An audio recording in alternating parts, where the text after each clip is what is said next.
দেশে জাতীয় ইলেকশন কমিশনের লক্ষ্য গণতন্ত্র। তারা বিজেপির অঙ্গুলি হেলনে কি করছে?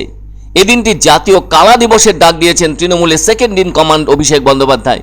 তিনি সাংবাদিকদের সামনে বলেন, রাজ্যপাল যদি এ ব্যাপারে কোনো পদক্ষেপ না নেয় তাহলে আগামীকাল আবার ওই প্রতিনিধি দল আসবে এবং পরবর্তী ঘোষণা করা হবে। ফলে অভিষেক আশাবাদী রাজ্যপাল সঠিক পদক্ষেপ নেবেন এবং তাদেরকে তিনি মেইল করবেন। আসলে জলপাইগুড়িতে ঝড়ের কারণে দুর্গতদের এখনও মেলেনি কোনো ত্রাণ, সেই কারণে যাতে ইলেকশন কমিশনকে রাজ্যপাল জানায়। তবে এনআইএর এসপিকে বরখাস্ত করতে হবে, এনআইএর ডিজিকেও চিঠি দিতে হবে। কেন দিল্লিতে গণতান্ত্রিকভাবে করা আন্দোলনকে বাধা দেওয়া হলো? ফলে এদিন অভিষেক বন্দ্যোপাধ্যায় দিল্লির ওই ঘটনায় কমিশনকে দায়ী করলেন। তার কথায় এটা একটা গণতন্ত্রের কালা দিন। তিনি জানান, কমিশন পক্ষপাতমূলক আচরণ করছে। তৃণমূলের যুবরাজ বলেন, কেন্দ্রীয় এজেন্সিকে কাজে লাগাচ্ছে বিজেপি। এ ধরনের অভিযোগ তুলে কমিশনের দ্বারস্থ হয়েছেন তৃণমূলের প্রতিনিধি দলের সদস্যরা। অভিষেক একদিকে এনআইএকে কাঠগড়ায় যেমন তুলেছেন, তেমনি আবার বিজেপিকে যথেষ্ট কটাক্ষ করেছেন। তিনি এও জানান, কেন্দ্রীয় এজেন্সির অপব্যবহার নিয়ে তৃণমূলের পক্ষ থেকে আদালতে যাবতীয় তথ্য পেশ করা হবে। অন্যদিকে এনআইএর এসপি ধনরাম সিংয়ের সঙ্গে বিজেপি নেতা জিতেন্দ্র তেওয়ারির সাক্ষাতের বিষয়টি নিয়েও তৃণমূলের পক্ষ থেকে আগেই অভিযোগ তোলা হয়েছিল। তৃণমূলের 10 জনের মধ্যে 5 জনই সাংসদ ছিলেন বলে জানান অভিষেক। একটা ব্যাপারে তারা বলেছেন, তাদের অভিযোগ রাজ্যপাল মন দিয়ে শুনেছেন। সোমবার দিল্লিতে নির্বাচন কমিশনের সঙ্গে বৈঠকে বসেছিলেন তৃণমূল কংগ্রেসের 10 সদস্যের প্রতিনিধি দলের সদস্যরা। এরপর সেখান থেকে বৈঠক সেরে বাইরে এসে সাংবাদিকদের মুখোমুখি হন তারা।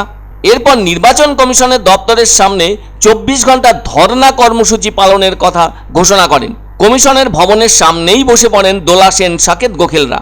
আর এরপরই কমিশনের অফিসের সামনে থেকে তাদেরকে সরিয়ে দিতে দিল্লি পুলিশকে ঝাঁপিয়ে পড়তে দেখা যায়। বলা যায়, সে সময়ে ওই কমিশনের ভবনের সামনে থেকে তাদেরকে টেনে তুলে অন্যত্র সরিয়ে দেওয়া হয় পুলিশের পক্ষ থেকে। তবে দিল্লির মন্দির মর্গে থানার ভেতরে রাখা হয় তৃণমূলের ওই প্রতিনিধি দলের সদস্যদেরকে। এমন ঘটনার প্রতিবাদ জানান তৃণমূলের শীর্ষ নেতৃত্ব। উল্লেখ করা যেতে পারে, 2023 সালের অক্টোবর মাসেও দিল্লির কৃষি ভবনের সামনেও গণতন্ত্রের জন্য মুখ বন্ধ করার চেষ্টা করেছিল দিল্লি পুলিশ। অভিষেক বলেন, বাংলা বিরোধী জমিদারেরা ক্ষমতার লোভে আরও যেন অদ্ভুত হয়ে উঠেছে। তবে এই নির্বাচনে বাংলা জবাব দেবে। তিনি বলেন, বিজেপি সেই জবাব দেখার জন্য তৈরি থাকো। অভিষেক বন্দ্যোপাধ্যায় অবশ্য বলেছেন, পুলিশের ওই আচরণের ছবির ভিডিও মোবাইলে ধরা আছে, প্রয়োজনে প্রকাশ করা হবে। টাওয়ার লোকেশন ম্যাচ করলেই তো বোঝা যাবে বলে জানান অভিষেক। এমন ঘটনার পরিপ্রেক্ষিতে অভিষেক চ্যালেঞ্জের সাথে বলেন, 2021-এর থেকেও খারাপ পরিণতি হবে বিজেপির। যা ফুটেজ আছে সেগুলো হাইকোর্টে, সুপ্রিম কোর্টে জমা দেবেন তারা। তিনি জোরের সঙ্গে বলেন, 52 মিনিটের ফুটেজ যা আছে তার মান খুব ভালো। হাতে প্যাকেট নিয়ে ঢুকেছে আর ওখান থেকে খালি হাতে বেরিয়েছে, সেসব তথ্য রয়েছে তৃণমূলের হাতে। অভিষেক বন্দ্যোপাধ্যায় প্রশ্ন তোলেন, কেন এনআইএর ডিরেক্টর বদল হবে না? কেনই বা কমিশন কোনো ধরনের ব্যবস্থা নেবে না? অভিষেক এই প্রশ্ন তুলেছেন, কেন বিজেপি নেতা জিতেন্দ্র তেওয়ারি এনআইএর এসপির ঘরে গেলেন বিনা আমন্ত্রণে? যদি দেখা করতেই হয় তাহলে তো অ্যাপয়েন্টমেন্ট নিতে হয়, আর সেটা অফিসের ব্যাপারে হবে, কোনোভাবেই তা বাড়িতে কেন? অন্যদিকে অভিষেক বলেন, জলপাইগুড়ির ঝড়ে ক্ষতিগ্রস্তদের বাড়ি করে দেওয়ার জন্য অনুমতি চাওয়া হয়েছে কমিশনের কাছে, তারা সেই অনুমতি দিচ্ছে না। কেন্দ্রের থেকে তো টাকা চাওয়া হচ্ছে না, ঘর তো রাজ্য প্রশাসন করবে বলে জানান অভিষেক বন্দ্যোপাধ্যায়। বিজেপির হাতের পুতুলের মতো নাচাবো, আর নাচাচ্ছেন।